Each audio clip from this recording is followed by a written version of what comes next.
Really. So all of the board games are from the house. I think some are from the homies, but mostly it's from the house. Oh yeah, there's also, now that I'm seeing this, there's D&D sessions every couple of weeks, but it depends on who's in the house at the moment.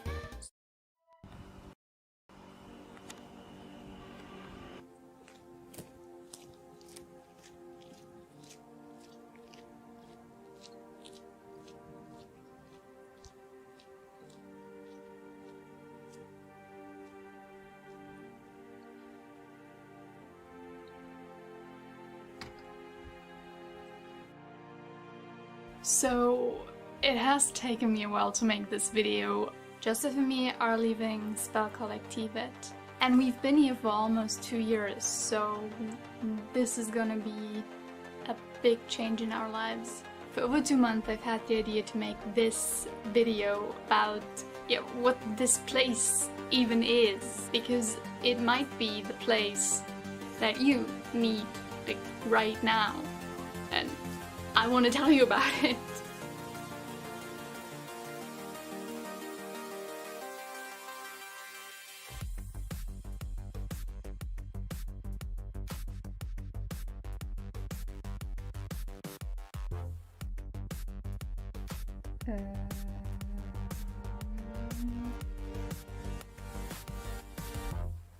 What the hell? In a nutshell, Spelkollektivet is a co-living and co-working place in Sweden, or better, the Swedish countryside. It is 2.5 hours away from Copenhagen airport and easily reachable by train. When we came here in October 2017, the house was in a different location. But since September 2018, it is located here in Väckelsång and it has space for up to 50 people. We are around 30 people right now. So why did Joseph and me almost spend 2 years at this place? First, the money. Hands down, if you live in any bigger European city, rent is probably what your money goes to most of the time. Rent at Spelkollektivet changes depending on like how long you stay, and like when you come here, but usually I would say it is around 400 euros a month, and this is fairly competitive with like I would say most European cities. But now comes the best part. Everything that you need is included in the rent. What do I mean by that? By everything, I mean everything. You get breakfast in the morning, you get 2 warm meals a day, like somebody cooks food for you. You don't have to spend time cooking, you don't have to spend time shopping, you just have to show up and eat, and it's included in the 400 euro rent. You even get internet, electricity, water, they even buy the toilet paper and the shower gel for you. You can also still buy your own stuff here, you can buy breakfast stuff, you can buy things to cook and cook your own meal. There is a supermarket, but if you wanted to, you can just live here for 400 euros, not pay anything else. Number 2, and like I only have number 1, which is the money because it's so cheap, and number 2. So number 2 is the game devs. I'm gonna make this one really short, but there's just a lot of cool people in the house. Like, I've been here for 2 years. I've seen a lot of people come and go, but there's always been cool people, so you're gonna meet other game devs and be surrounded by cool people. And come here. So now you are probably wondering, Simone, what does this magical place of wonder look like? And to that I say, let's do a house tour. I'm just kidding. I'm not gonna do the house tour now. I filmed this 2 months ago. Okay, so this is the outside of the house. And this is the room that you see when you first arrive. Right now it's a bit messy, because we just ordered new furniture. But then to the left. So this is the eating room, without food and without people. And recently it's been getting warmer, so and it's super warm and it's very nice. So hi, this is Simone from the future. Back when I filmed this, we didn't have this place, so now even more people can sit outside. Hooray! But it looks like shit now because it's raining, but believe me, it's super cool and nice when there's sun. So from the eating area to the dishwasher. No, I'm kidding. This is the kitchen, the homie's kitchen. This is our beautiful fridge. And this is mainly where we can just cook breakfast. If you want to cook. Because if you don't, then this is the professional kitchen where they cook the good food. But I'm not allowed in there. Yes. Even bread. Okay, that was only slightly creepy. What else? Oh yeah, the warmest room in the house. Which looks like this at the moment, but it doesn't usually look like this. So this is the infamous pea waterfall, which you already know if you've seen any of the videos that I recorded in here. And this is where we have all of the board games. And yeah, this is also the room where we mostly hang out in the evening and just play and drink. Mostly drink, really. So all of the board games, I think some are from the homies, but mostly it's from the house. Oh yeah, there's also, now that I'm seeing this, there's D&D sessions every couple of weeks, but it depends on who is in the house at the moment. So right now there's a lot of people that like to play D&D, so there's a lot of D&D going on, but like we had phases where there was no D&D players, so yeah, no D&D. Makes sense! Let us continue. Hello! Alright, hallway number 1 with renovations. So this is the renovated area of the house. It has, I don't know how many rooms, but in all of these doors there's rooms for the homies. And this is the area that is getting renovated. So this will be like a just sitting, chilling, reading area. And yeah, this is the renovation where there's more homie rooms being made. Actually, I haven't seen these. Sponsored by IKEA. What? Let's finish the bed. Yeah. But I have it on video that it's not finished. So should I come later when it's finished? And then film again? Okay. Yeah, or you can finish it. Okay. No, I'm not gonna finish it. I have important YouTube work to do. I don't have important YouTube work to do. As you can maybe hear, this is the shower. This is where you get clean, I suppose. Zoom. If we go around this corner. Ta-da! This is the second hallway. Again, these are all homie rooms, but these aren't renovated. Front section here. There's like these 2 rooms are renovated, and in the rest there's people living.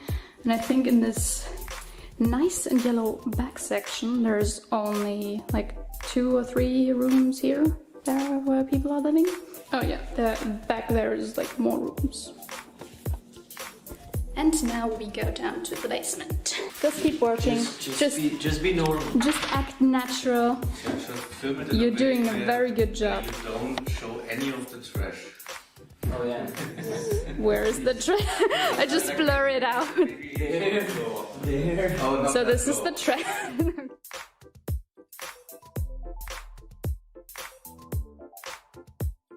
So this is the big office, and now we go to the Joshua office.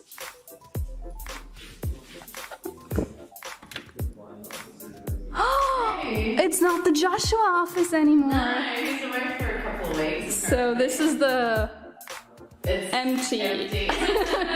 the empty office. empty room, yeah. Yep, we leave this room.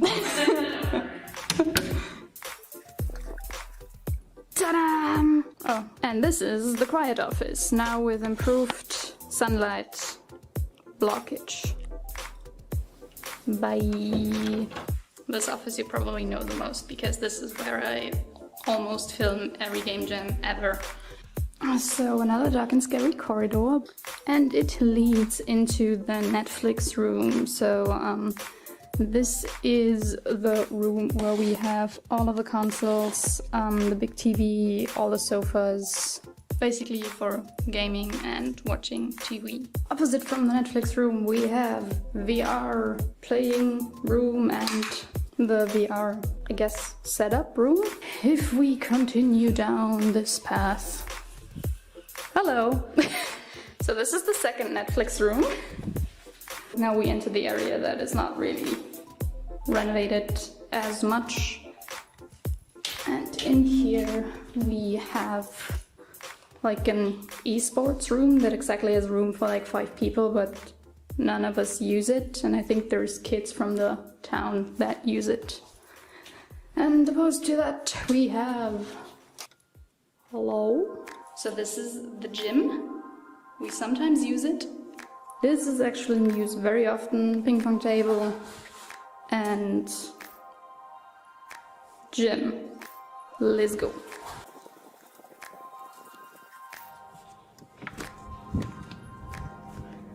Welcome to one of the creepy hallways. Like all of these doors on the right are mainly for storage. We barely use this part of the house except... Ta-da! It's so nice and bright. So as you probably guessed, this is the laundry room. We do laundry sometimes. And one really nice addition that I really appreciate is this thing. You kind of know that you're becoming an adult when you get excited about a drying room.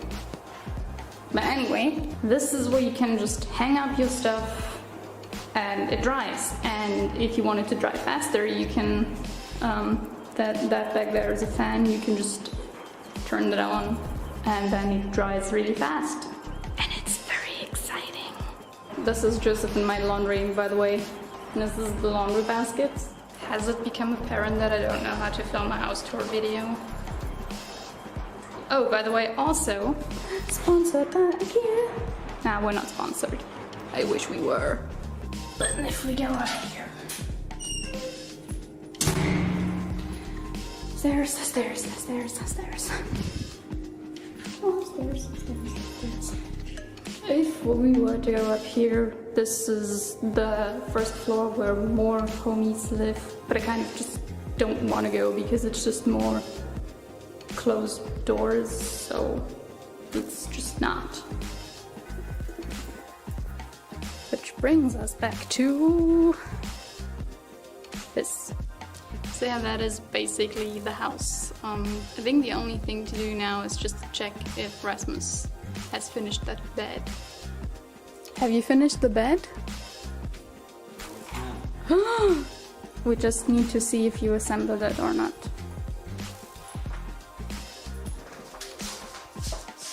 Ta-da! Bed. So now that you've seen the place and heard me talk about the place, you might be intrigued, but you still don't know like what to do here. And I had the same problem before coming here and also before getting more into game dev, that I had no idea what it meant to come here. And basically, if you're only paying 400 euros a month and everything else is taken care of, and you're surrounded by other motivated people, you can really focus on getting into game dev, and it allows you the financial freedom of just, yeah, existing and doing what is fun to you, if that makes sense. To give you guys kind of an insight of what my life has been like here. I also filmed what a typical day in my life at Spelkollektivet looks like.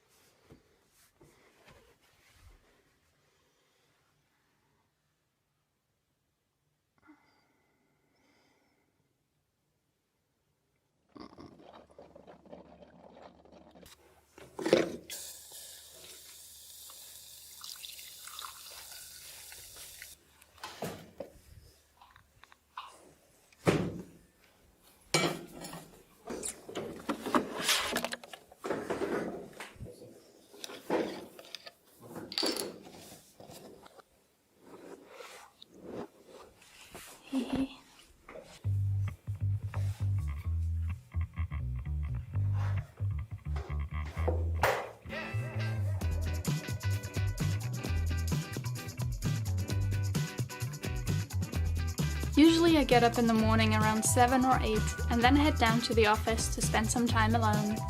I use those 2 to 3 morning hours before everybody else gets up to focus on drawing, language learning, or listening to audiobooks. Afterwards I start working on either client work, company work, or, like on this day, my private stuff.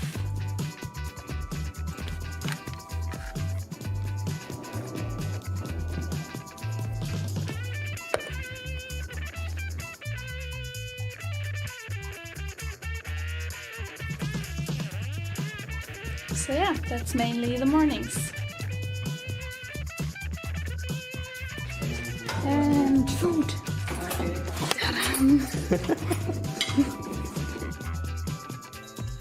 Food is usually served between 12 and 12:30, and there is always a 2-week plan of what is being cooked.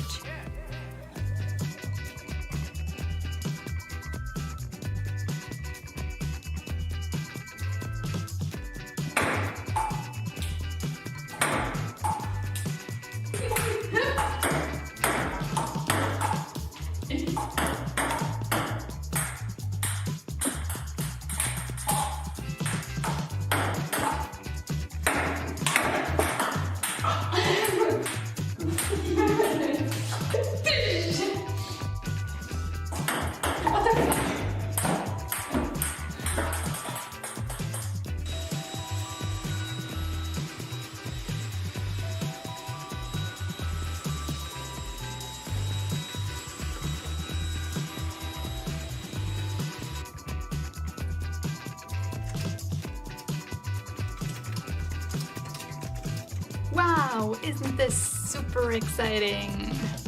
Today I'm really just updating my social media, updating our social media for Do and I, adding a imprint to my website, so very boring stuff.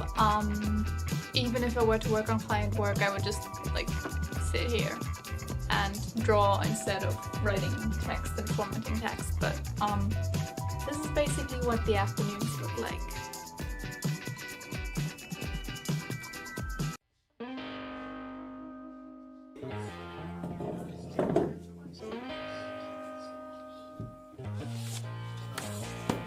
However, this afternoon one of my housemates decided to have a spontaneous portrait drawing session with Joseph.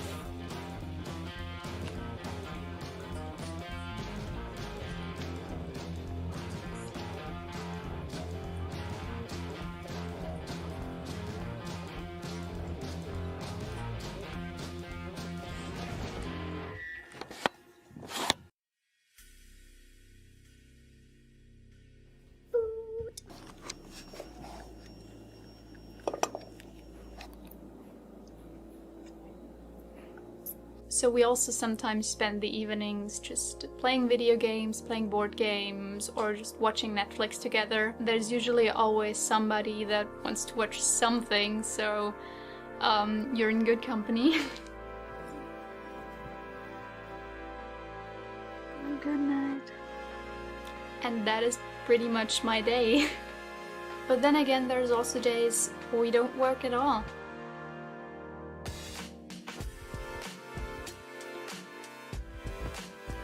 When Joseph and me came here, this was our time out. Spelkollektivet gave us the freedom to reinvent ourselves and build up a business from the ground without any financial pressure. On top of that, it helped me escape the hamster wheel of working for clients 10 to 14 hours every day. And especially the last year, all that extra time that I've managed to free has helped me grow immensely as an artist. I even had some extra time to learn programming. And visual scripting. So why am I making this video? The truth is, I want Spelkollektivet to continue, and for that it needs new people to be interested and to move into the house. I feel it's a great place to be if you just need a break for just 1 month or even 12 months. Spelkollektivet doesn't really have anything on their website where you can see how life here is, because they just don't have the capacity at the moment to do these things. So I just wanted to show the world what it's like to be here and to live here. And if Spelkollektivet might be what you need right now, and if you're interested, I'll be down in the comments answering all your questions, and let's just talk about it. Yeah. That's pretty much it.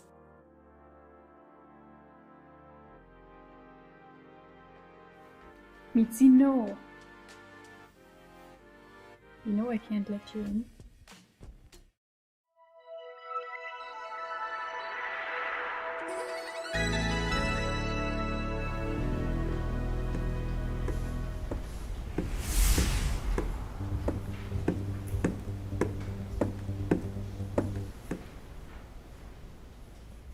Hi, my name is Genius, and welcome to Spelkollektivet. I'm the proud owner and majority shareholder. I'm here today to give you a lovely tour of this fine establishment. Come on, let's go!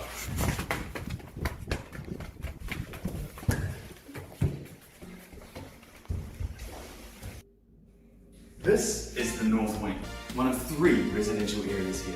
Let's take a look inside one of the rooms. You're supposed to unlock the door. Isn't not unlocked? I'm sorry. Saying sorry isn't gonna unlock the f***. Let's take a look inside one of the rooms. It's a bit bland at the moment, but there's plenty of space to make it your own. And would you look at all these rooms? Laundry.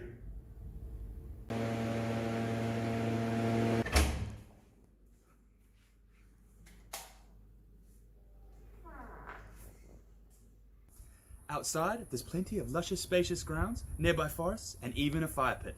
Let's take a look.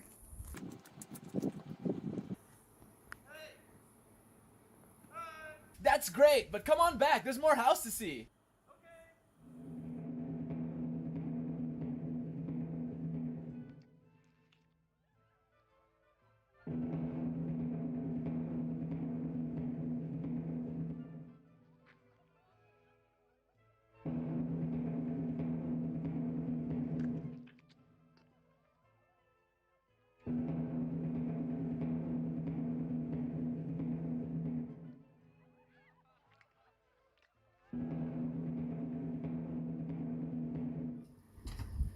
Hey, are you coming?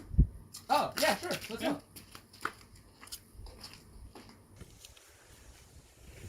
Did I mention we're all athletes?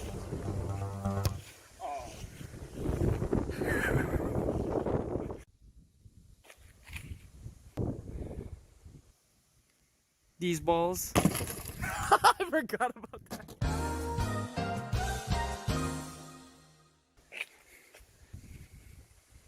So come on down, stay a while. You're gonna love it here. My name is Binkleton, signing out.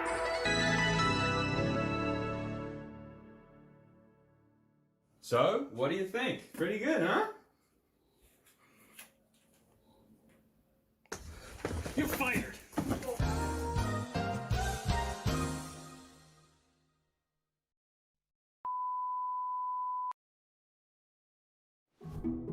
Welcome to Spelkollektivet, a co-working and co-living space for game developers around the world. Our aim is to provide an affordable space to eat, sleep, work, and build connections with other game devs from different backgrounds and experiences. Most residents here work in one of the dedicated co-working spaces. We have the loud office for those looking for a more social working environment, and the quiet offices for a more distraction-free environment. All areas come equipped with high-speed internet, desks, and office chairs, with the added bonus of being around other passionate people while they work on their own projects. And if you prefer, there's plenty of space in your own private bedroom. To help foster a collaborative community, we host a weekly stream, the Spelkollektivet Game Developers Conference, an opportunity to showcase what you've been working on and gain valuable feedback on your projects from developers just like yourself. Even though you might work alone, we're still a big team that always has each other's backs. But let's all remember to take some time to relax, have fun, and enjoy yourself.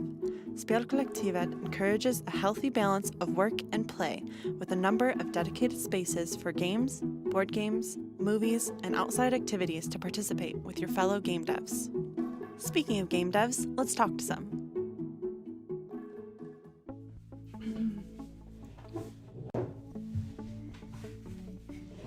to settle in.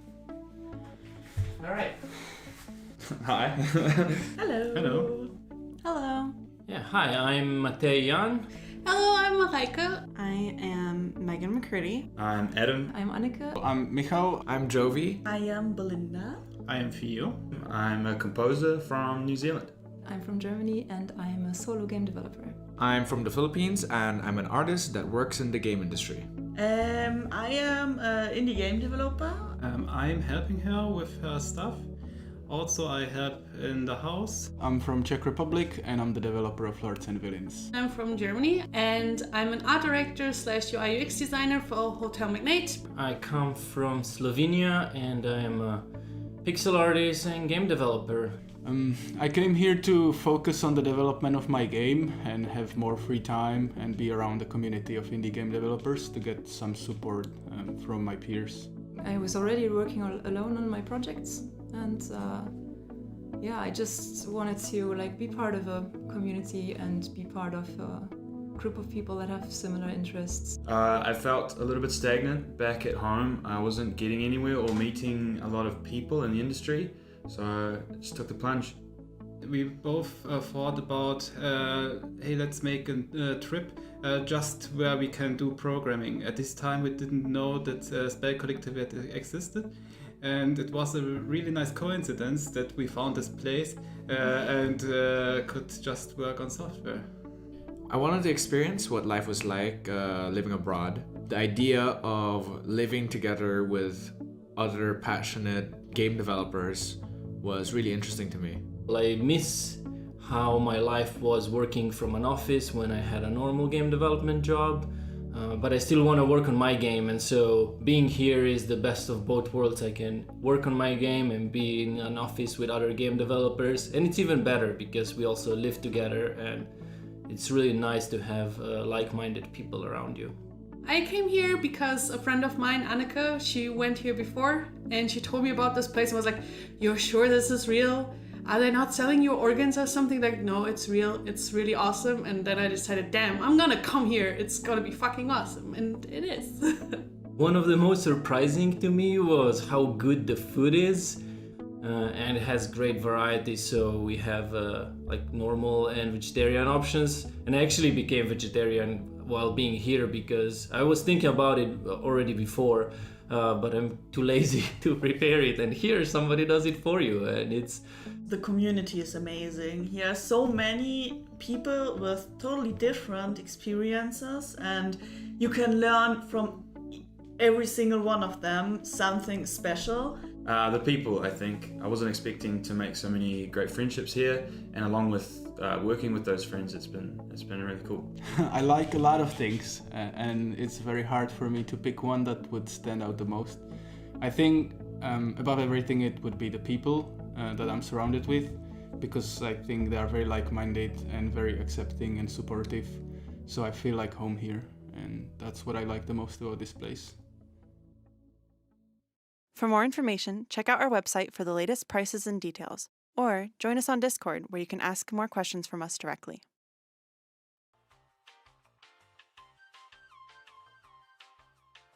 Hello all together and welcome to another SGDC. Welcome with your to SGDC and with your synergetic host, Poker Belinda Defense.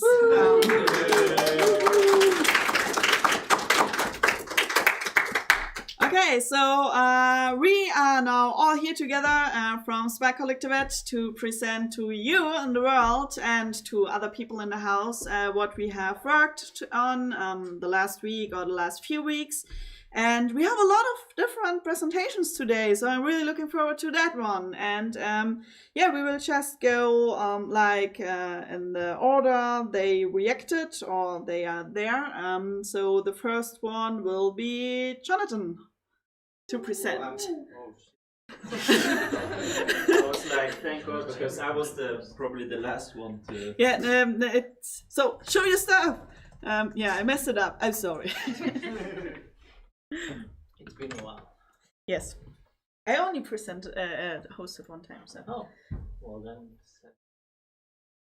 Great. Third time's the charm.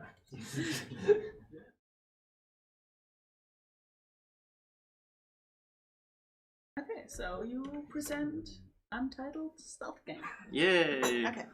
She So needs to introduce you. Oh yes. So I am. Wait, no. She needs to introduce you. okay, Proper so protocol. okay, so Jonathan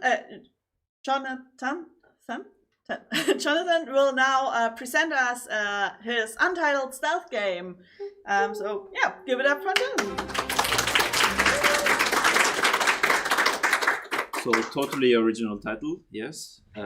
So last time I talked about the other stealth game I made about you sneaking a horse into a hospital, and since I kind of like that theme, so I guess my next game is kind of the same kind of theme though. So it's going to be probably a light stealth game where it tracks a larger than usual animal, but this time out of a city. And it definitely don't belong in the city. So that's like you're trying to sneak this big clumsy thing out of some place.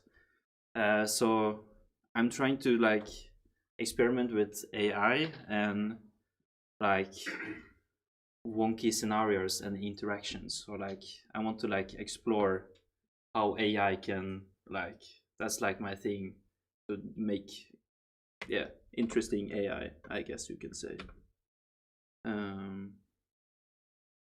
So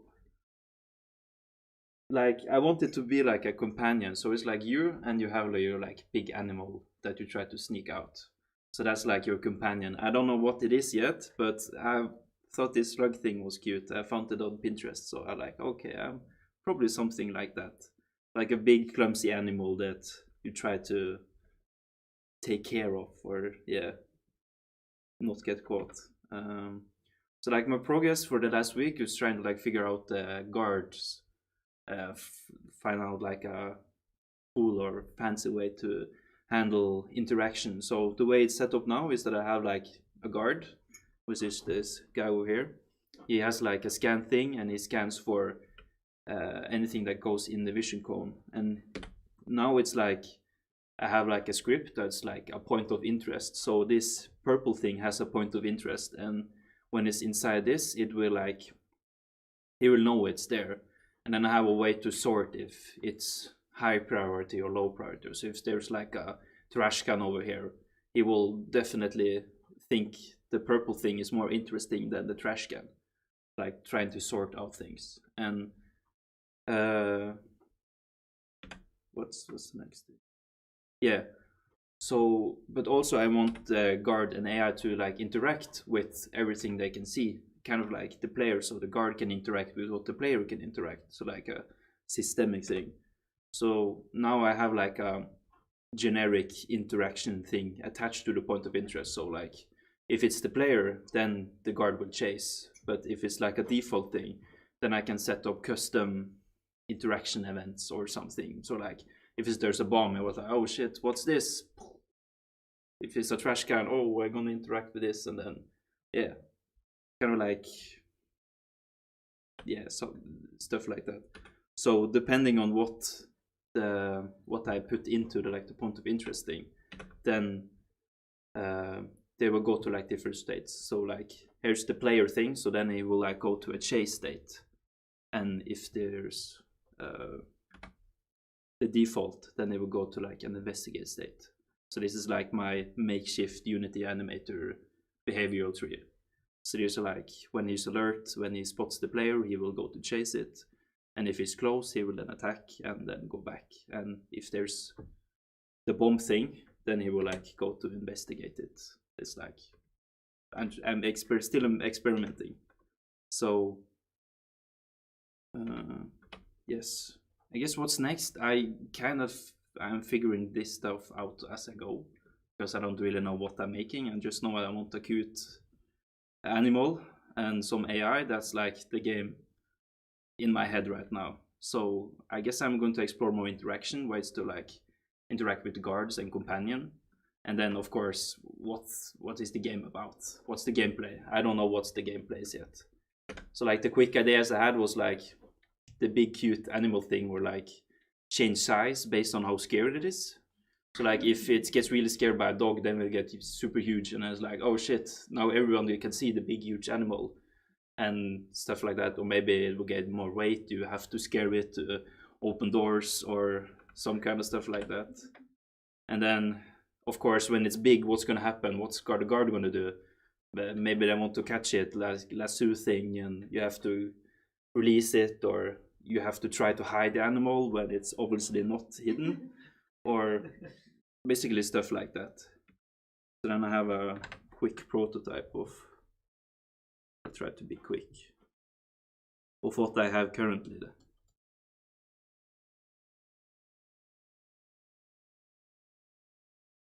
So that's basically my attempt of like finding out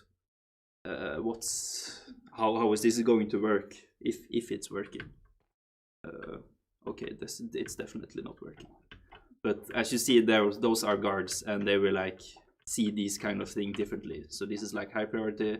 He will go to interact with that first. If I'm in the way, he will go to me first and chase me and stuff like that. So here you are, like my makeshift programmer art thing. That, oh shit, what's the... Oh shit. So he will like follow you around. That's like, guess what's the game gonna be about. Is gonna like try to sneak him around all the guards that are supposed to be patrolling and looking for you, but they're obviously not. And then like you throw out rocks and try to distract them. And I'm still trying to figure out the gameplay, so that's kind of where I'm at right now. And ignore the gun. Yeah, I guess that's all I have right now. Yes.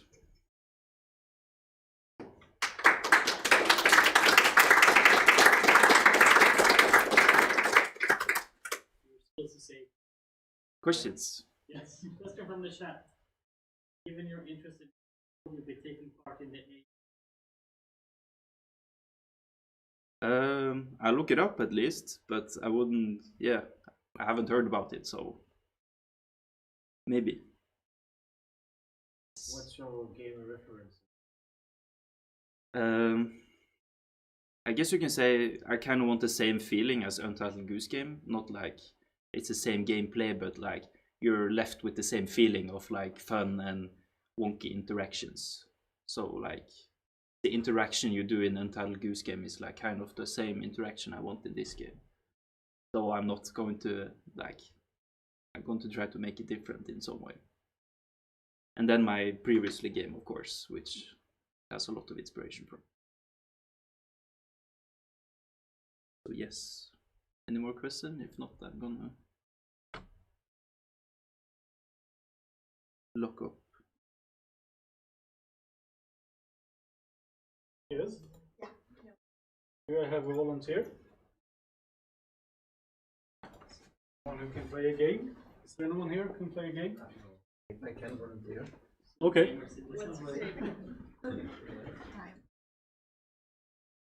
So, Space Cat, new levels, right? Artificial Gravity Cat. Artificial gravity. Okay. Yes. Okay, so next up is Oke, and he will present some new levels from the Artificial Gravity Cat. So, applause for him. Yes. And Remy will play the game. Okay. So, do I have any explanation before or? No. No, okay. Good. There's some text down there. Space. How I feel when I try to get out of bed. Whoa.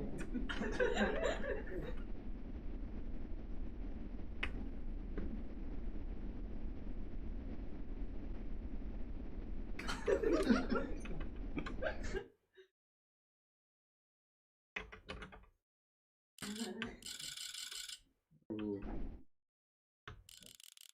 Ooh, that's a new thing. No!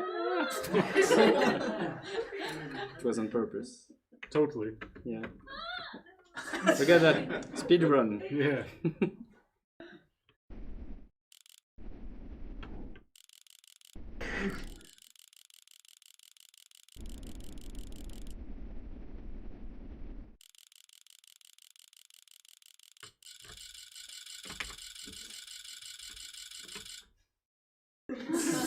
there we go. Yeah, thank you. You're welcome. Yeah. So I'm testing out some new game mechanics. I haven't really nailed the skill difficulty, just skill ceiling yet. Any questions? Yes. What's next?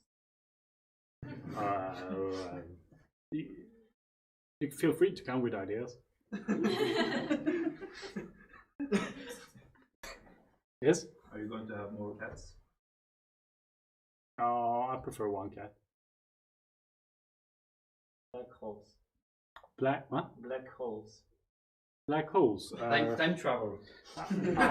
Time travel, right. I was not thinking of going into general relativity, just like Galilean relativity. Yes? More stretching. Yes. Yes, I will make the cat stretch more in both ends. Spaghetti cats. Yes? How you would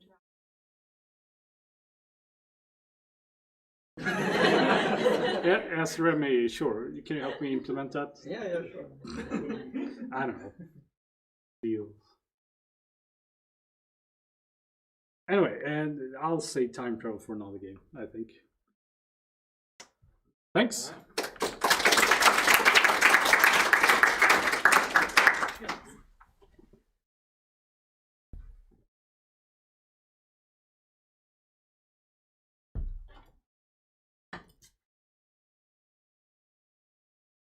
Progress on acting. No, on on my city driving game. City driving. Okay, so next up is Matej, and he will show his progress on his city driving game. So. Yeah, not much new, but there's buildings. Like I said last time, I work on this on the side, so. But yes, the car now actually, well, first of all, it holds speed like last time, and then if you press left and right, it also follows a lane. So basically, you just press left and right to follow lanes. And then this time, maybe this also works.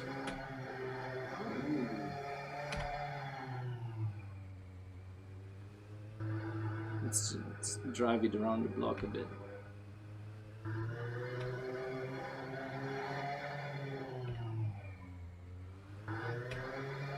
Yeah. So yeah, it's just a. Oh, we can go. Let's see. It took some time. Oh yeah, you can also. You hit the wall? Yes, but the thing is, I didn't change any physics material, so it's as soon as you hit it, it's just like 100% friction, and then you just stop. But it should also go backwards. I fixed this as well, and same, it can hold lanes and stuff. And then, yeah, that's pretty much it. Any questions? Can you drift? No, not very well, that's the problem. It took quite some time to, so that it doesn't lose grip when it's going fast. So right now it's, yeah, it's being very cautious so that it does not drift. It took extra work to do that. But we can try.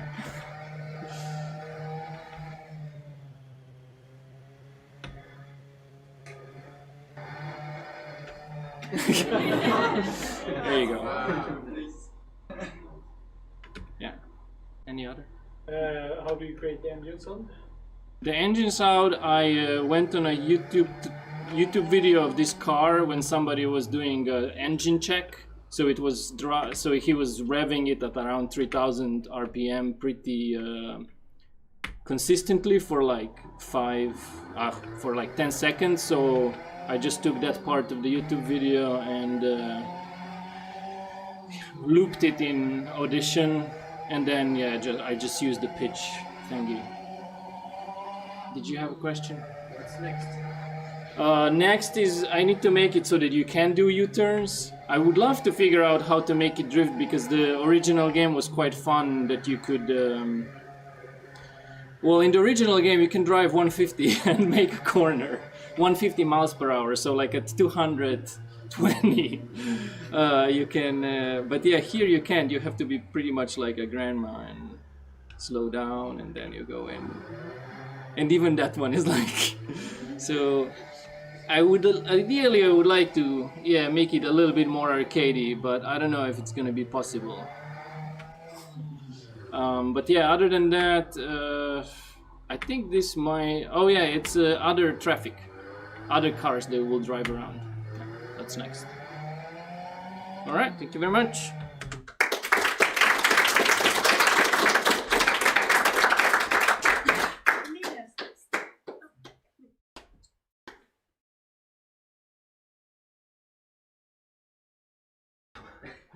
I also need to actually add a turbo in the simulation because it's a Lotus Esprit turbo, like a turbo engine.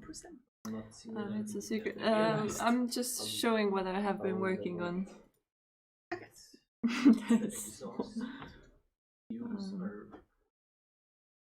Running a turbine that is putting more oxygen that goes into the engine, so it has a little bit of a delay. The faster you go, the faster the turbine runs. But it's with a delay before it... Okay, so next up is Lene, and she is showing us what she is working on. So give it up for Lene.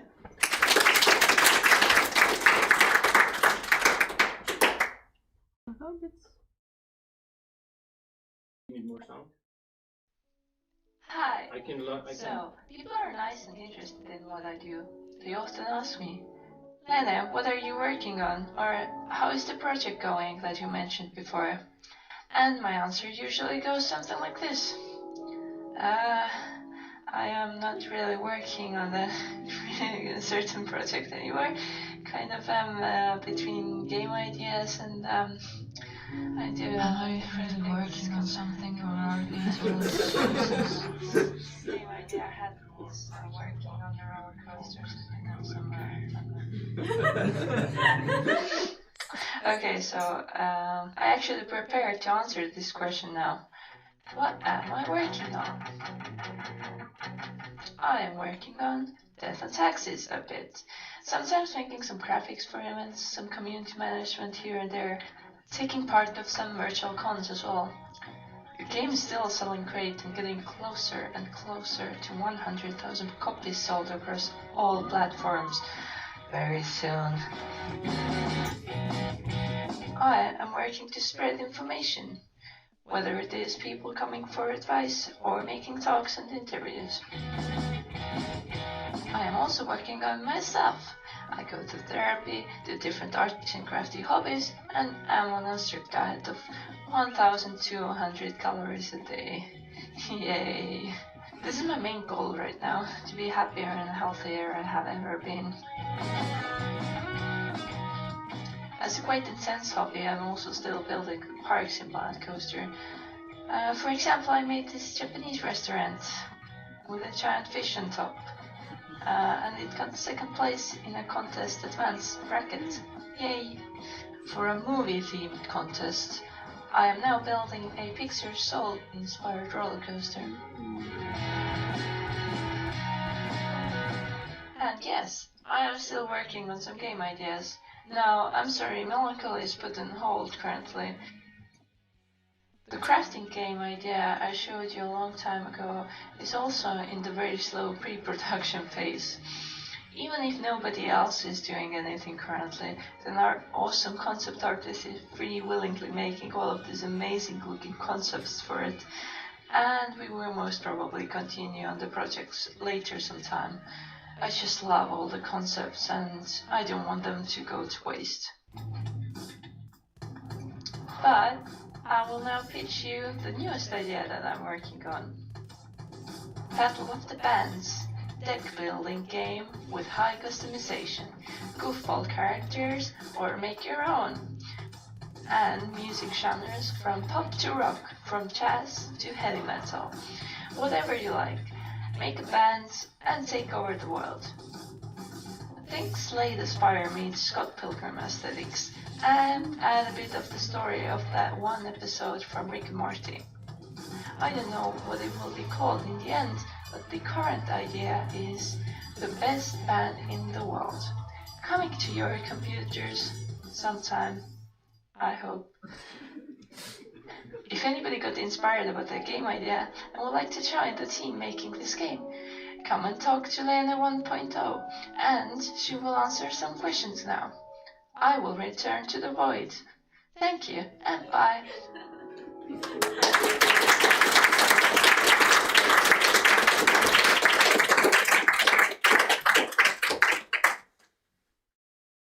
So cute. You should upload this one. It's super easy when I have this character already. I can do like these videos very fast, like just talk and put this on or something.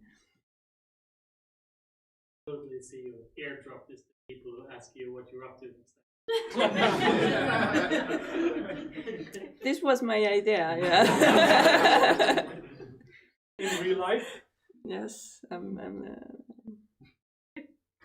I'm trying to get people not to ask me. No, it's fine. It's very nice when people ask me. I just when I don't have a good answer, then I get anxious.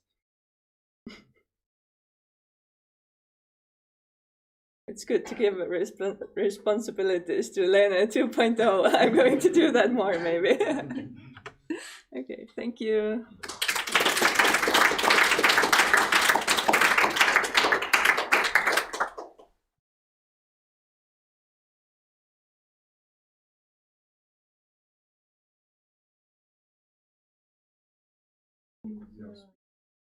Showing update to detect him. And I'm ready. Okay, so next is Isa, and she's showing us an update to her tech demo Fenris Crest.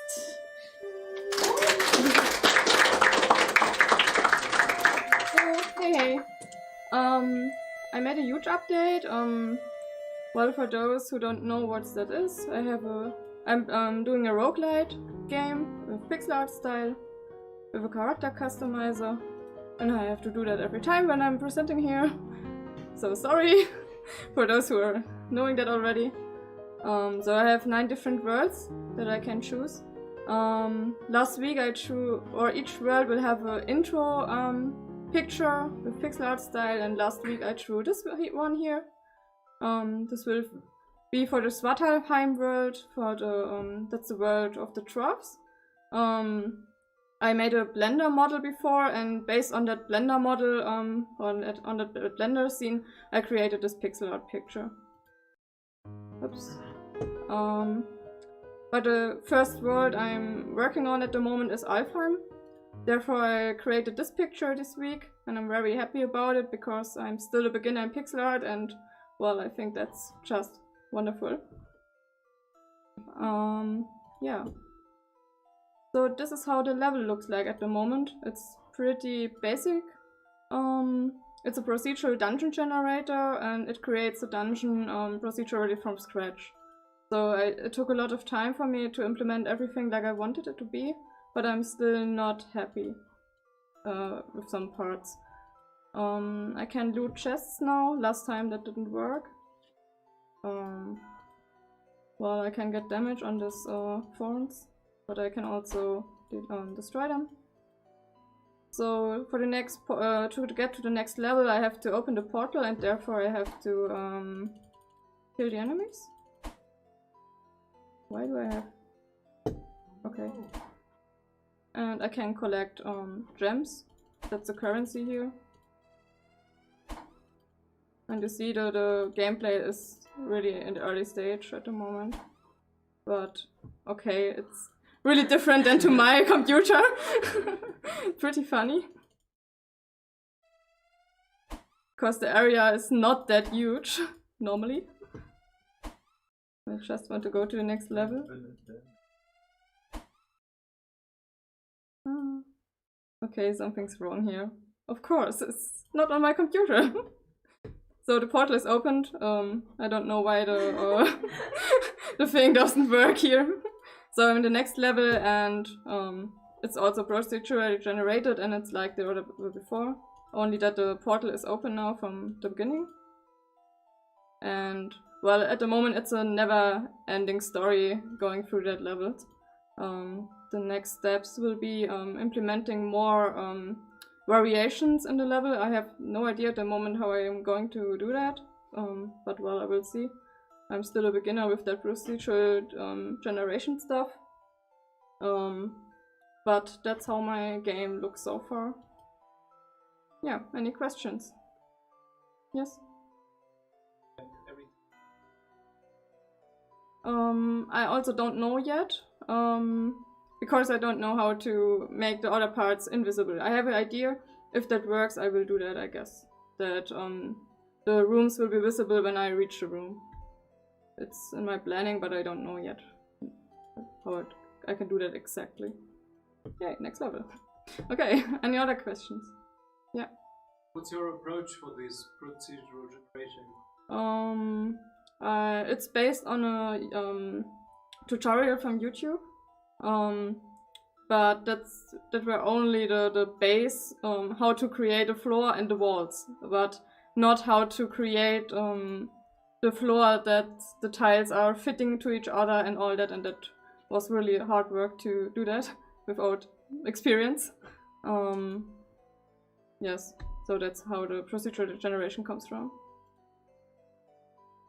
Other questions? Yes? You want to discuss What? Okay. favorite side? Okay. Sounds great. Yeah. I also your generation in my class. And Perfect. I have some content I can show you. Okay. You can just... Yeah, thank you. That sounds great, yes. Okay. So then that's it.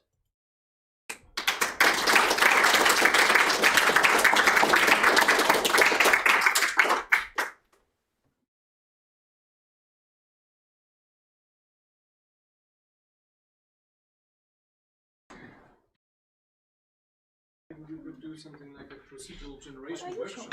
showing? I'm showing this game. It's my text-based game. Awesome. Yeah. Okay. So you're ready? Yep. Okay. So next up is Johanna, and she will show us her text-based game. So give it up for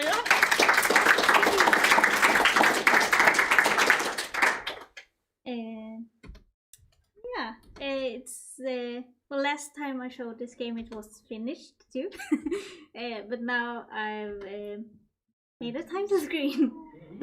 Yeah, and yeah, I also Matei helped made it so I can make a build and put it on itch, so it can be played in the browser. So that's new. And then I spent the last 2 days to fix some bugs and polish some last things. But yeah, so there is not not really much new except for the title art, and that it will soon be possible to play it on itch.io because I didn't have time to finish the page today. Yeah. Well, yeah, I guess I don't have any more to show about it.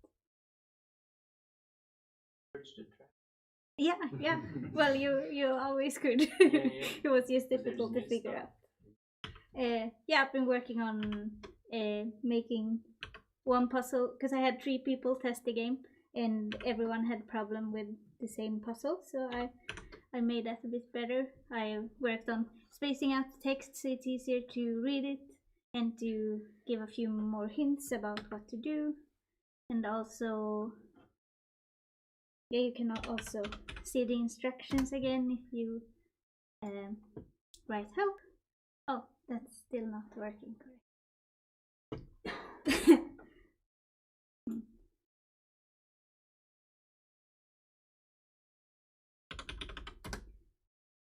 yeah, there is still some small things to fix, but yeah, I wanted to show it today because it's really close to be done. And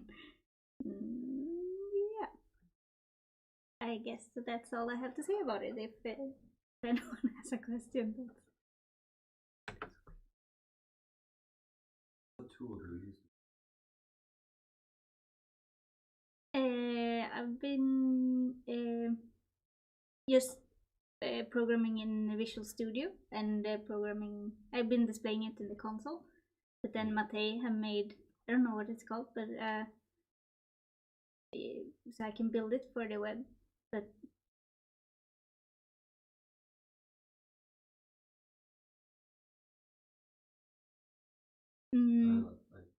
How do you manage so? I have text files where I've got a lot of text. I got a few text files there where I have one text file with the description, the first part of every location. So every time I go to a new location, I display the location and then I check if I want to add any extra description to that location. And then, yeah, I don't think this one has an extra, but then the extra description appears below, and that's another text file. So yeah, I have a bunch of text files that I store different data in, and then after every command I check if there is some text that should be displayed. I don't know if that answers your question. Have you used No. I've used. I can clarify. Yeah. So this is made in pure C#. Yeah. Using the console. It's a console application. First, full project. Yeah. Yeah, I guess. No engines or anything. No, just Visual Studio and C#. Yeah, I think I have about three notebooks. And text documents. Yeah. Do you plan to publish the game? Yeah, that's what I'm working on. It's on itch. Sorry, do you want to like get money? Get some. Yes, please. Thank you. Let's do some button support this game right there.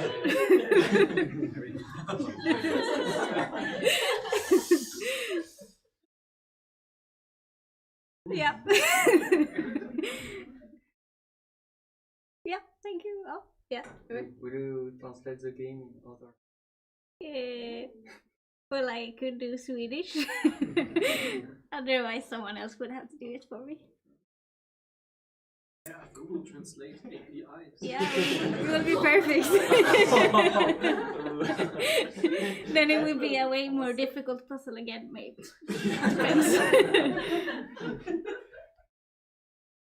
Yeah. Thank you.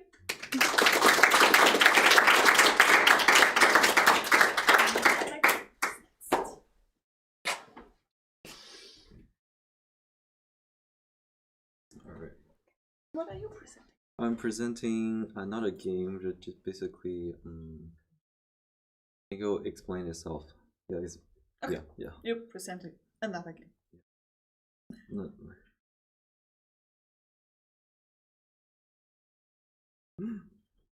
Oh no. Wait, is it not enough?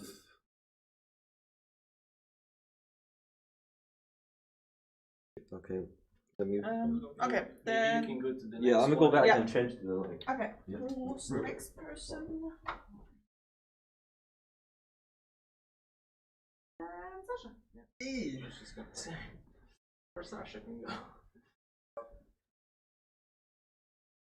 Made it correctly. What did I use?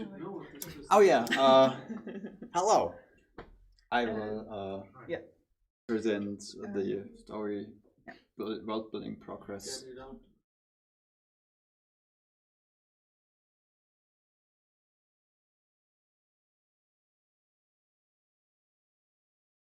Yeah, that looks good.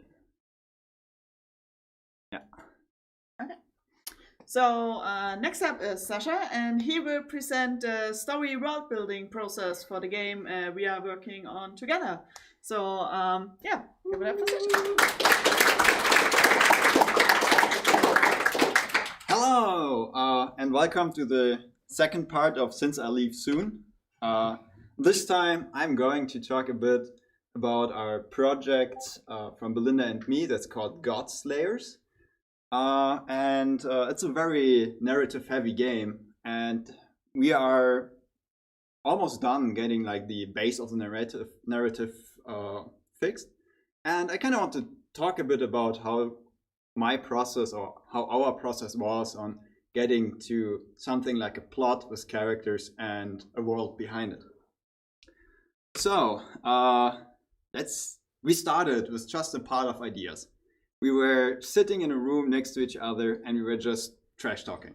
We was just talking about stuff that made us laugh, and we enjoyed it a lot, and eventually we had enough ideas together to form the idea of, hey, let's make a porn game. And we started to think about it. And was making a game, and as a team we had to put some considerations in it that also kind of framed the way we build the world. So first of all, we wanted to do something that's quite popular in the porn game field, which is financing it via a Patreon campaign and developing it very actively with the community. We were looking around the field and we found many other games that had good characters and great world building, and they kind of did the same thing. That was like, oh yeah, that sounds good. Like, continue developing it with the community and getting paid while developing. So yeah, then now we're making a porn game. That's not really a normal game, and it brings in something, the topic of sexuality, which is kind of a touchy thing, and we kind of needed to define or get an idea on which role will sex play in our game, because there are several kinds of porn games, and yeah, we kind of were thinking about it and talking on the side always, until one moment we kind of realized, hey, we want in our porn game that sex as the sexuality that is happening is meaningful. We basically off the bat we knew that we wanted to do a character-driven game. So we wanted that sex is the result of getting a character relationship on a meaningful level. So it shouldn't not just be masturbation catalyzation. It is meant to be meaningful intimacy, like what it is. Basically have a very positive picture about sexuality. That's what we want to create. And also we want to have fun with the community. And there's one recurring topic that kind of, for me, is a big thing in the game, or for development, is we hope that we can get to the point that people are going to cosplay our characters so we can date our own characters that we came up with. That's just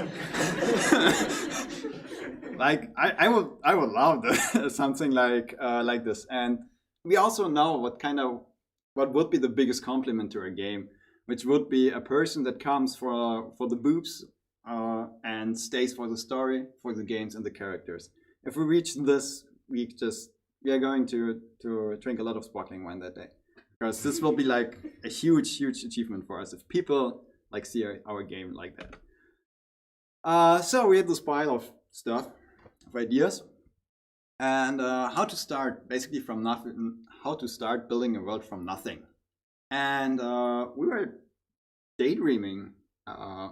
We were focusing on the most epic moments. We were just writing down heartbreaking dialogues, and without editing it, without fixing it, they were in this pile of notes. There's so much contradiction. There's so much repetition. It's really just an idea wrote down and a picture in the head flashed out. I guess 20% of it is bad names for the game. Yeah, eventually we have this huge pile of notes and ideas, and yeah, we need to form something out of it and make it consistent. And oh yeah, we also needed to talk about how the game mechanics will work, how the dialogue system will work, how we get to the big reward of a repaired relationship and sex and stuff like that. And we kind of started with a diagram, small, like just going through the basic player experience, what will be the encounters, and then we kind of fleshed it out a bit. There's a lot of white space in this, and that's great, that's good, because still a lot of the game is not defined. We just in this phase tried to get a skeleton of what will trigger dialogues and what will bring the plot and the story forward. And once we had a base, an idea on how the narrative mechanics work, we could just write in the best ideas we have and start to arrange them in kind of 3 categories. The top 3 pictures are on the very left. We have ideas of the game world. The middle chart is the plot with an intro, first act, second act, third act, outro, and the right chart is with all the little post-its is important characters, some dialogue, some ideas to them. And yeah, now since we had we kind of got this outline done, it's now time to do some fixings and fine-tuning on our narrative. And we decided to go with a wiki. I am spending a lot of time right now writing a World Anvil wiki, where I just note down all the stuff that we have. I'm in the same progress. I also do some concept art, and making a wiki is a big, it's a lot of work, but we are going to probably work on the game for 1, 2, 3 years, who knows. And all the ideas we have now, we need to write them down in a way that we can get back to them. We will write dialogue trees, very long and complex ones.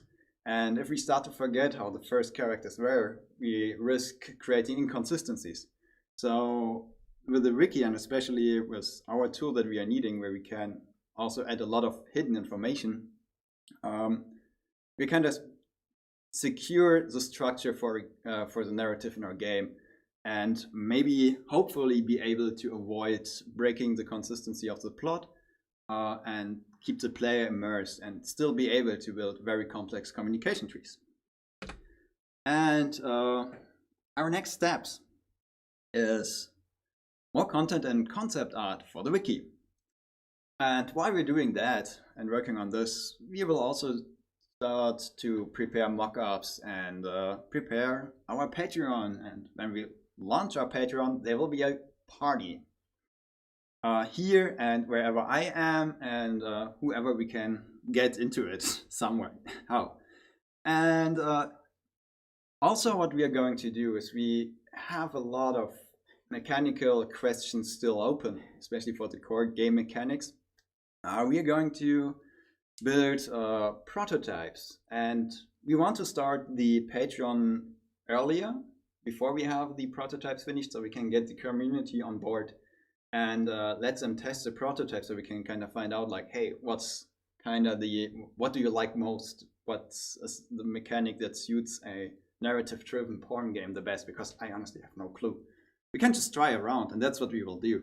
But we want to get the community on board as soon as we can, because I have not enough experience in that field yet. And yeah, thank you for listening so far. And Belinda is going to share a link into a very quickly improvised landing page in the Discord server, where you can subscribe to our newsletter and get informed every 2 or 3 weeks from day X. We will just send out news, what we came up with. There will be new art, there will be some lore backgrounds, there will be some stories, there will be probably prototypes and stuff. And yeah, I guess. Yeah, that's it for me for now. Are there any questions?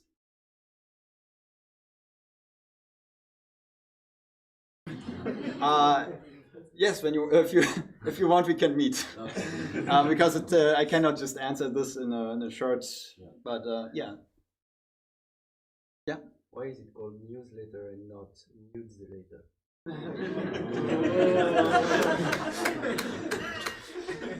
I will correct this. Thank you for spotting that flaw. That's a great one. Okay. You know how Trump said like fake news, you can say fake nudes. Oh God, yeah. We have to make a list of all the jokes you can do with this. It's amazing. Have you drawn any nudes yet? Yes.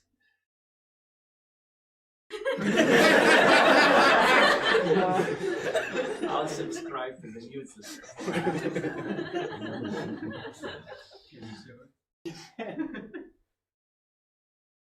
Cool. I see no more questions.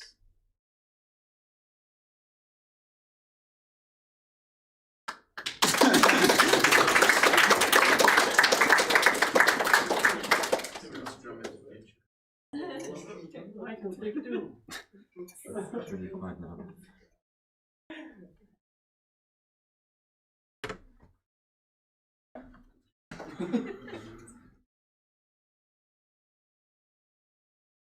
Yes.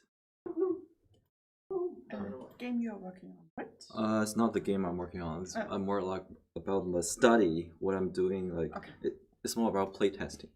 So Yeah, I introduce you and then you can start. yes. Okay, so now Michael will present what he's studying and what he's doing there. So give it up for Michael. Yeah, so a bit of introduction. I'm Michael, and I'm studying now at University of Skövde. A little fun fact about this school. So they are very famous about for their serious game program, where in a lab they have a car for like virtual driving testing and stuff. But the most commercially successful game coming out of that school is Goat Simulator. So it's like irony. Okay, so yeah. So what I'm studying is games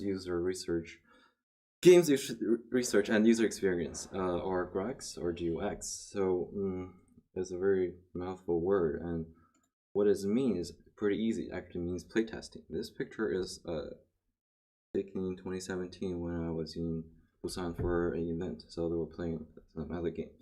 So GUX is about playtesting, and why GUX? So playtesting, like, I think is pretty common that we accept playtesting is very essential to the development process. So it comes naturally that how to do playtest is even more important, because the quality of the playtest and all the data you collected is gonna decide how you're gonna work on your game in the future. So this is where games user experience comes in. So it's basically studying how to do playtests. A simple way to look at this is what we're trying to do is create an environment that let the player play as if they were at home. To create this natural environment as closely as possible. So the common ways like we do playtest is maybe like playtesting and game expo, or invite family and friends to do playtests, but there are some problems with this kind of playtest. One of them is, especially when you're playing a game and the game dev is watching over your shoulder, you're more likely to behave less naturally, and also, yes, and also if the player if the developer he's talking to you about maybe correct you in some way, then he will feel the pressure. Basically, I think the player will feel the pressure coming from the developer, and that will not very reflect what the real situation would be like when they're playing the game at home. So this, I would like use this as a case to introduce maybe a better way, or like the way we did for playtesting. There are many ways to do it, and this is one of them. So we worked with another studio on their new game. So they were making a open world puzzle game called Strobophobia, and is a, as they call it, a rape horror game where you find yourself in an underground rave world where everyone looks like this, and they were partying, and you have to like navigate in the world and to find puzzles to solve it. And there, so there's a problem in this game about player might get lost, or some information might not be clear, and the developers throw this question at us. They want to know about, okay, if the tutorial makes sense in this game. So what we did is we designed like the question is, we want to evaluating the new player experience in this game, and the method we developed is so we bring in a bunch of players and do a pre-interview about on them, like basically ease them into this game playing session to basically make them feel less uncomfortable. And this whole process is happening over internet due to the COVID. So we organize this playtest over Discord, and the player can stream. They stream their gameplay over Discord, and we record the whole footage. And after they finish the tutorial, during when they're playing, like the staff will just keep silent and take notes where we find interesting.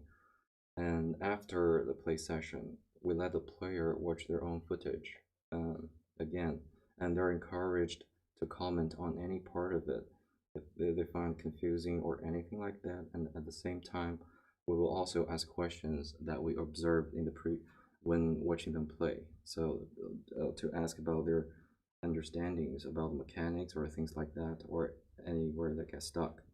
And after that, there will be a final interview. So after this process, we have a lot of data, and what we did is we compile all them together and group them together into several themes.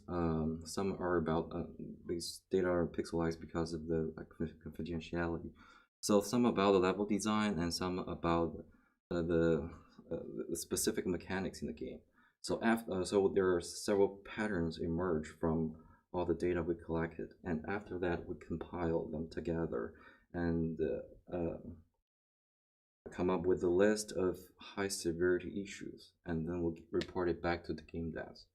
So that's the whole process of how we did this play testing. Oh yeah. And I think this GOR, this game user research idea, is pretty widely accepted in big studios like Electronic Arts on Microsoft, or other big studios. They have dedicated staff for doing this. And these two pictures are, I think, the lab in the Microsoft. So they have this upper left where the player would play, and there is an observation room where the UX stuff would watch over, and this is usually a one-way mirror, so like the people inside won't see the other way, and the other just silently watch and note down what they're doing.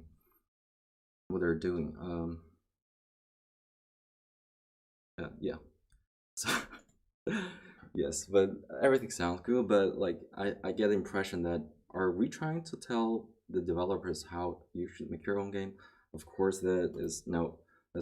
What we're trying to do is quite the opposite.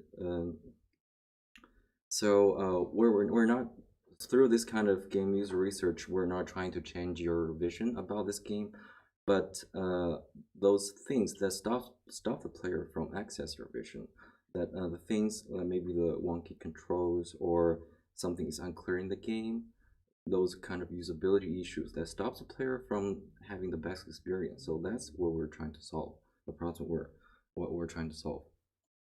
And so why I'm here? I don't know how to pronounce that program this way. Does it sound? Oh, never mind. Yeah, so that's why I'm here. Like first, I would like to organize. I hope that I can organize and conducting playtest for indies. Like if there's any question you like to investigate for a game, well, I'm very happy to work with you to do some playtest together, and I can bring people outside the community and to have them play the game. And the second one is the teacher wanted us to do an ethnographic study, but I have to figure out what this means, so I can't explain it. So this is a contact. You can just talk to me through this typing dumpling. This is me, and yeah. So like, please.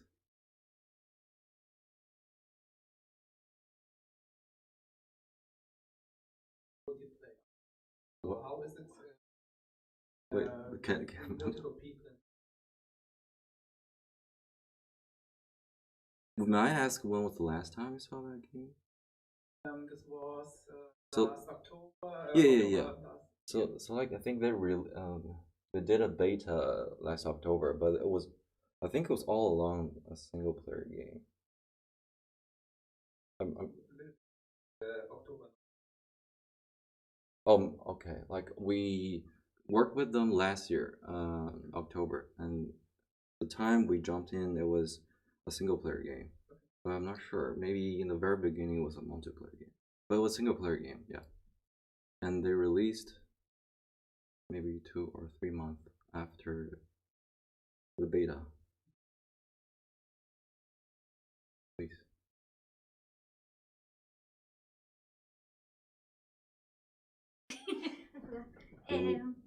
Something. For how long have you been studying? I've been studying for more than half a year, and the whole program is 2 years. Next summer. Yeah. And yeah, and by the way, all the service is free, so they want free labor playtest. Of course, it's free. Yeah. Yeah, please.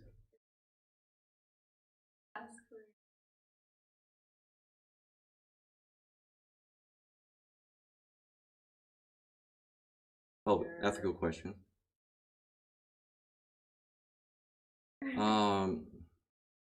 I think the playtesting part won't make into the study.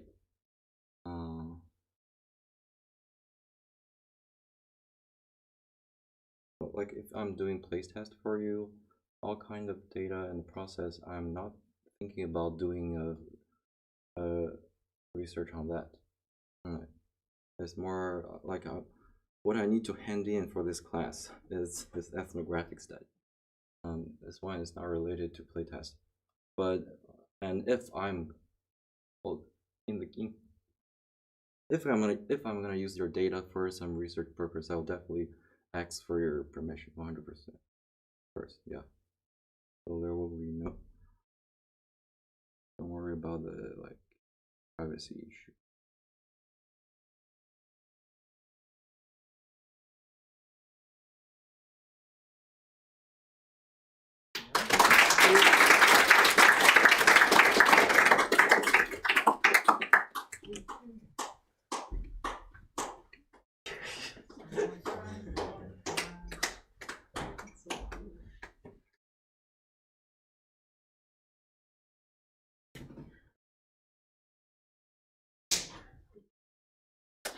What was your show? I did.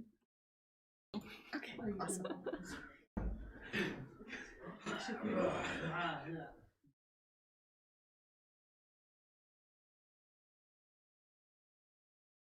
Okay, so our next presenter is Chihei, and she will show us something cool she did a couple of days ago. So give it up for her. Hello, I'm Chihei. So I realized I've been here almost 6 months now, and this is only my third SGDC. And I haven't really, if you guys don't know what I'm working on, it's because I haven't really shared what I'm working on because it's a puzzle game and I'm leaving at the end of May. And before then, I want to like have as many people as possible play test it with like a fresh set of eyes.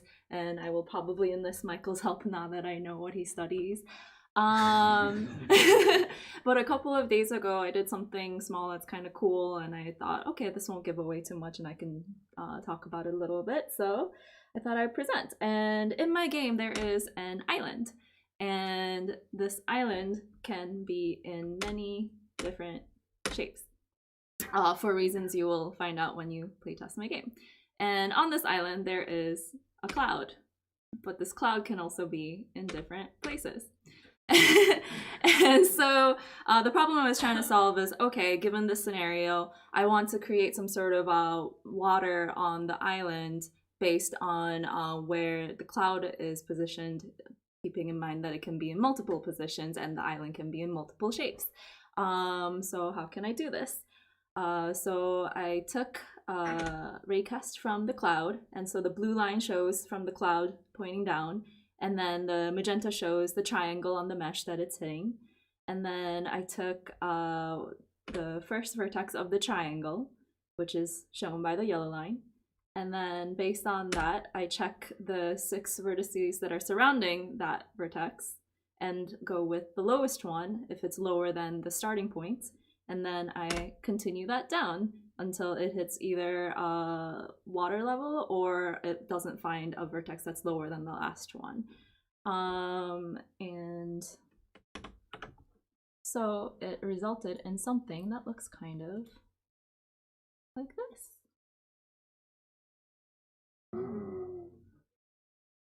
Oh, that's... Is that the naked man? Yeah, no, that's Adam. not Adam Bow, my Adam. So this is the different shape, and this is... Oh wait, I like it at the beginning. Okay.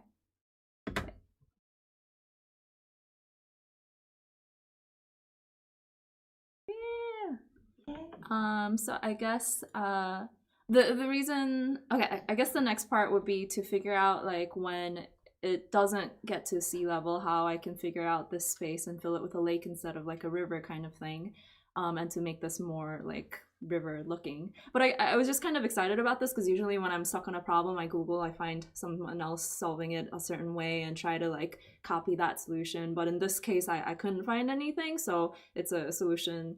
I came across an article where in a much more complicated system, someone was using A* from different sources to get to the sea level. I'm like, oh, what if I do something similar but using the vertices of a mesh? So it's something I came up with. I'm sure there's something somewhere online, but I couldn't find it, and I was just really proud of it, so I just wanted to share it with you.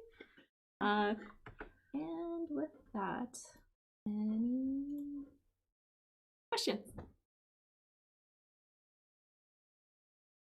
Just as a comment, I think you're looking for flow algorithm there. Might be the word you're looking for. Flow algorithm. Okay, cool.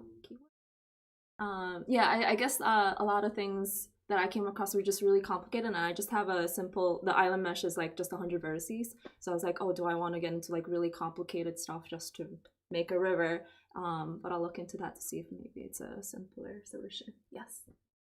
Another physical is Google every year has a hacker, and this was one of the problems we're solving. But same thing, but it's like with rice fields. Like if you place a water on this rice field, which rice fields does the water cover? And etc.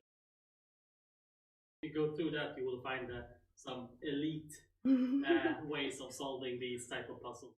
Russian hackers. Oh, it's it sounds like a fun read. What does that? You will find out if you play test my game, which will be ready probably in a couple weeks. Yes. Someone from the chat suggested that you do Sebastian on YouTube. He has some video on erosion and stuff. This is why I love this place. Like you mention one thing and everyone's like, oh, here's so many things to look into. Yeah. Well, thank you.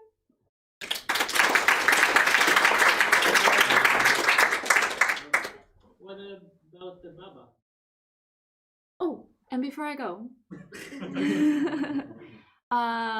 so some of you might know that Johanna has skills with making dolls. And for Secret Santa, she gave me a Baba, and for Remy's birthday, she gave him Kiki.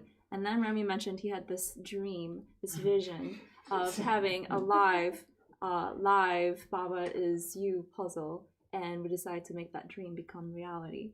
So this Saturday at 3 p.m., we will be streaming on this stream live action Baba Is You levels made by us as well as members of the Baba Is You Discord community, and we will have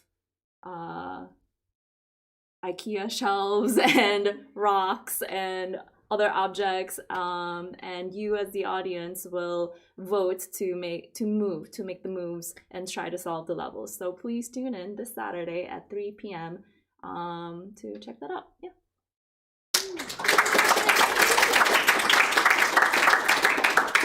What time zone? Sweden. Okay. Do we have James? Do you also want to present? Yes. Okay, great. Then it's your turn. I was like, I'm pretty sure I was the first to react. Yeah, but I thought. I mean, it makes the order pretty random all the time. So This is just so that we can leave the best and the least for the end. I will talk about. I wanted to keep the best from last. Sure. Yeah. Okay. Your game you're working on. Yeah. So, yeah, give it now. James will present the game he is working on right now with some other people from the house. So, yeah, give it up for James. The other people are Sam Auber and Johannes Terev Sundlov. I don't know. Something, I don't know. He has words in his name.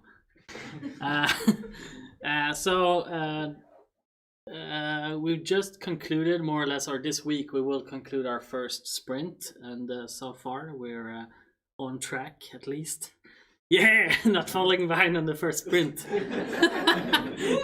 We're still very much just putting in the basics of the game and all that stuff, and slowly trying to figure out what that is.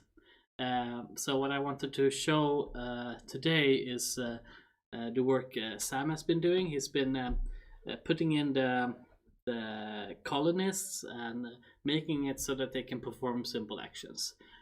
When they do perform actions, there's some math and randomness involved. We're basing the system on D&D, so the character has 6 different primary ability scores, such as strength, dexterity. So when you're digging, etc., based upon your strength and your dice roll in different intervals, you progress or not, depending on that. Yeah, but and we also just upgraded the graphics pipeline, so we're still trying to figure out how shit should be working. But yeah, so we're looking. But yeah, so let's try and build a little fire here. No, so pretend like the fire isn't built yet. So then, so the little guy is coming over here to build it, and we'll stop. Okay, finished rather quickly.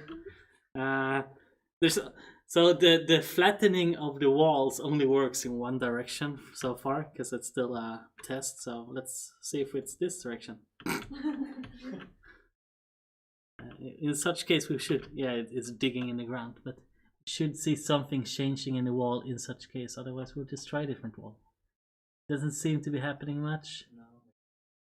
No, so this is not X plus. 25% chance. No, it's 33%. Okay, let's try this one. Is this X plus? Oh, yes, yeah. oh, yes, something's happening. Yeah.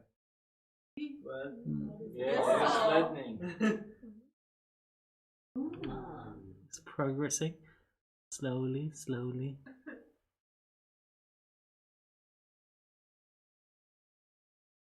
It's not a very good digger.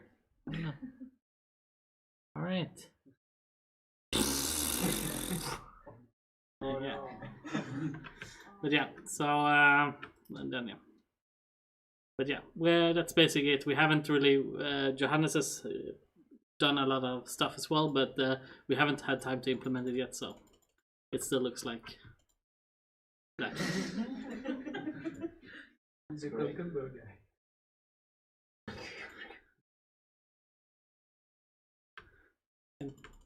Put him in here. Will he die? Get dead, bitch. No. Well, that's it. Thank you.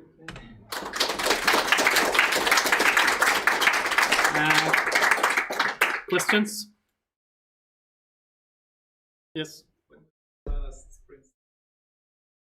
Well, the first sprint will end now, so the second sprint will start on Monday officially. So our first sprint began last Monday. For the next sprint, I will be polishing the terrain, see if we can make it feel nicer, and also change the pipeline for how we import meshes and materials and textures via the moddable system, so that it's even smoother for Johannes to get the models in. And Sam will be introducing a objective/dialogue system, so we know what the fuck you're supposed to be doing. All right, thank you.